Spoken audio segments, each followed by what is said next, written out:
All right, let's find a couple derivatives, and we'll get further on in chapter 3. First one says find the derivative of y equals 13 to the x power. As a reminder, if our function is a to the x, we saw this before, but if our function is a to the x, the derivative is a to the x, just like before with the e. However, you also need to multiply by the natural log of a. So that's definitely a formula you will want to remember, okay?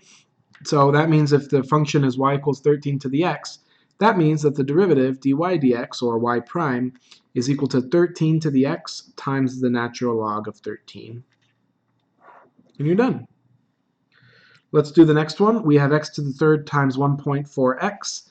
We need to use the product rule, so that's the derivative of the first one, times leave the second one alone, plus, so product rule is take the derivative of the first one, then leave the second one alone, plus we leave the first one alone, and then take the derivative of the second one. So the derivative of that one is just 1.4 to the x. You just do a to the x again, but then you need to add the natural log, so ln of 1.4. And that's it.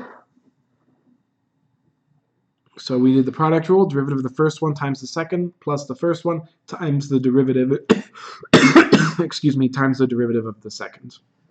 Let's do another one. Here we have y equals 11x to the, whoa, sorry, I lost my zoom. We have y equals x to the 6 plus 1. Chain rule time.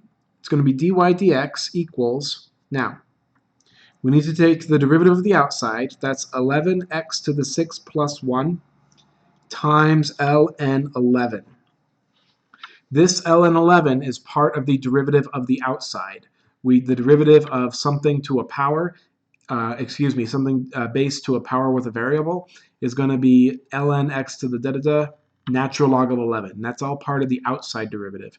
Now I need to multiply by the derivative of the power in line with the chain rule, which is just going to be 6x to the 5, and the plus 1 goes away. So that's the whole answer right there. Just be careful to not forget about the ln 11. That's really the only thing that's different. In the next video, we will look at a couple of derivatives of logs with different bases than e. So we'll see you there. If you have any questions, please let me know.